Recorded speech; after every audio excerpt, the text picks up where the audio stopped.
चलिए अब सवाल जवाब के सिलसिले को शुरू करेंगे। सबसे पहले तरीका आपको बता देते हैं। मिड कैप हमारा कीवर्ड है। मिड कैप आप लिखिए, अपना सवाल आप मेंशन कीजिए और उसको सेंड कर दीजिए 57575 पर।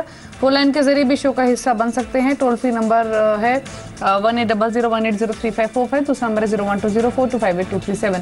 पहले कॉलर भी है हमारे साथ, एनवी प्रजापति हैं इनफैक्ट हमारे साथ बातचीत करने के लिए। आलोक आनंद है लखनऊ से, आलोक इंडस्ट्रीज पर इनका सवाल है। आनंद नमस्कार, क्वेश्चन पूछिए अपना। नमस्कार, मेरे पास 24,000 अपने पास आलोक इंडस्ट्री के शेयर्स हैं at the average price of 10 rupees. Okay, तो मुझे अभी क्या करना चाहिए? तो निकल जाना ये चाहिए या रुकना चाहिए?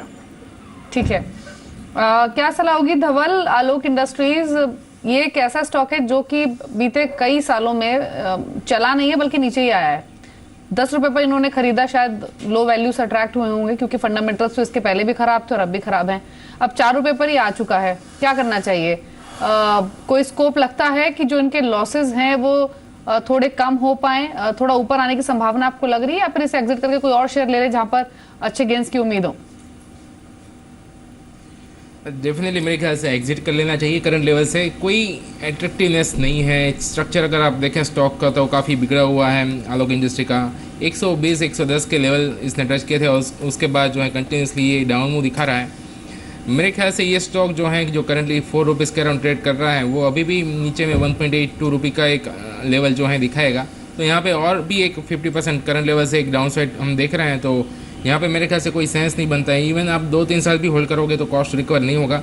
बेटर है स्टॉक्स लाइक कि जो ऑलरेडी मीट एंड डाउन है और अच्छी कंपनीज़ हैं, स्टॉक्स लाइक SBI, वहाँ पे आप एंट्री कर लो तो डाउन साइड रिस्क भी कम है और जो अपसाइड पोटेंशियल है that is nearly to 50 to 75%। तो आप SBI में शिफ्ट कर लें फ्रॉम आलोक। ऑलराइट, चलिए आगे बढ़ेंगे और अब राजकोट से महेश हमारे साथ जुड़ रहे हैं। नमस्कार मिस्टर महेश। नमस्कार नमस्कार, मेरा सवाल सुजलोन पर है। मेरा सवाल सुजलोन पर है जी। 1500 शेयर मैंने खरीदे हुए हैं, 18 रुपयों में खरीदा हुआ है। ऑलराइट, तो अब लंबे समय के लिए आप रुक सकते हैं यहाँ पर या फिर एग्जिट करने का सोच रहे हैं? नहीं, एग्जिट करने का तो नहीं सोचा, मेरा लंबे समय का टारगेट है। इसकी गिरावट कहाँ तक थमेगी? चलिए ठीक है, ऑलराइट, चलिए आपको राय दिलवा देते हैं। राजेश, क्या सलाह होगी? सुजलॉन पर 1500 शेयर्स हैं, 18 के भाव से लिए थे, तो अभी कम से कम 5 रुपए के आसपास का यहाँ पर इनको नुकसान हो रहा है।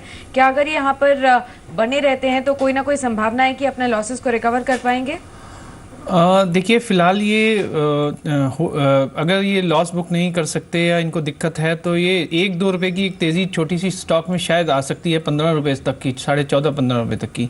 आई थिंक ये वहाँ पे इसको बेच दें और जो है दोबारा वापस नीचे एंटर करने की सोचें, क्योंकि मार्केट वीक है, स्टॉक भी वीक है और चार्ट बिल्कुल भी इनकरेजिंग नहीं है। आई थिंक स्टॉक जो है 9 या 10 रुपये के लेवल तक गिर सकता है। तो ये 13 रुपये के आसपास इस समय जहाँ चल रहा है इस पर कड़ी नज़र रखें, होल्ड करें 50-60 पैसे से स्टॉप लॉस से, और अगर 15 रुपये तक का भाव मिल जाए तो निकल जाएं और जो है निचले स्तरों पे दोबारा 8-9 पे एंटर करें। इसमें अगर रहेंगे तो इनको देर में मुनाफे या इनके पैसे की रिकवरी होगी। बेटर ये रहेगा ये स्विच करके IT के जैसे केपेट हैं जो इक्वली गिरे हैं और जिनकी आउटलुक अच्छी है उसमें शिफ्ट कर जाएँ, या बैंक्स पब्लिक PSC बहुत गिरे हैं उनमें इनको अच्छा एप्रिसिएशन मिल सकता है। स्टेट बैंक काफ़ी गिरा है और marquee I think down side इसमें अब 10-12% से ज़्यादा की नहीं रह गई है, तो या इन शेयरों में इनका पैसा वापस आ जाएगा इनको। जी चलिए अगले कॉलर से बात करते हैं। हमारे साथ शाश्वत हैं दिल्ली से। शाश्वत नमस्कार, सवाल पूछिए अपना। मेरे पास जेट एयरवेज का एक लॉट फ्यूचर में मैंने बाय करा हुआ है at price of 561। Okay, and एक मेरे को पूछना था कि मैं गोकुलदास एक्सपोर्ट ले सकता हूँ for long term here? Long term yes जी। धवल, पहला तो जेट एयरवेज 552 पर ट्रेड कर रहा है। इन्होंने एक लॉट जो है वो फरवरी फ्यूचर्स का खरीदा हुआ है 561 पर, तो इसमें क्या करना चाहिए? दूसरा ये गोकुलदास एक्सपोर्ट्स में हमने आज भी और बीते कुछ सेशंस में काफी स्ट्रॉन्ग वॉल्यूम्स के साथ बाइंग आते हुए देखी है। क्योंकि ऑलरेडी ये स्टॉक्स चल चुका है तो क्या खरीदना चाहिए लंबी अवधि के लिए या फिर अवॉइड करें? देखिए with stop around 547 jet Airways का फेब्रुअरी फ्यूचर आप होल्ड कर सकते हैं। आइडिया यह है कि 650 से हमने एक शॉर्ट कॉल दिया है स्टॉक में, और एक बार 525 नीचे में एक बार टेकआउट फिर से हो जाता है तो फिर से एक फ्रेश शॉर्ट का एक आइडिया रहेगा। तो नथिंग ग्रेट एज सच कि इतना बड़ा कोई बाइंग मोमेंटम आ जाएगा इस स्टॉक में। जहाँ तक गोकुल कौन सा है दूसरा स्टॉक? गोकुलदास एक्सपोर्ट्स। देखिए उस स्टॉक में हमारा मानना नहीं है कि अभी कोई खास इतना अपसाइड बाकी है, तो आप उसको अवॉइड करते रहे, वही बेटर रहेगा। जी, तो गोकुलदास एक्सपोर्ट्स अवॉइड करने की सलाह है।